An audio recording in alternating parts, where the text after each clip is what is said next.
Assalomu alaykum. Rayhonmi, Shahzodami? Undan ko'ra kontratsepsiyadan so'rang, foydaliroq. Qaysi biri ishonchli, kalendar yoki gormonal? Gormonal kontratsepsiya. Emizikli ayollar uchun qaysi biri ma'qul? To'xtatilgan jinsiy aloqami yoki gormonal usul? Gormonal kontratsepsiya. Yurak qon tomir kasalligi bor ayollar uchun spermitsidlarmi yoki gormonal usul? Spermitsidlar. Saqlanmagan jinsiy aloqada spermitsidlarmi yoki tezkor kontratsepsiya? Tezkor kontratsepsiya. Doimiy qo'llashga qulay baryermi yoki tezkor kontratsepsiya? Baryer kontratsepsiya. Jinsiy aloqa paytida noqulaylik tug'dirmaydi, baryer yoki spiral?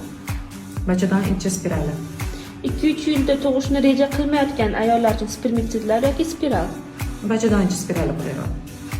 Yallig'lanish va eroziyasi bor ayollarga gormonalmi, spiralmi? Gormonal kontratsepsiya. 4-5 tug'ib, qayta tug'ish rejalashtirmaganlarga IJK yoki spiral? IJK. Kasallik tufayli yoki kesirvadan so'ng homiladorlik mumkin bo'lmagan ayollargacha gormonal yoki IJK? IJK. O'zi IJK nima degani? IJK degani ixtiyoriy jarrohlik kontratsepsiyasi, ya'ni bunda bachadon naylari kesib tikib qo'yiladi va qayta homilador bo'lmaydi. Rahmat.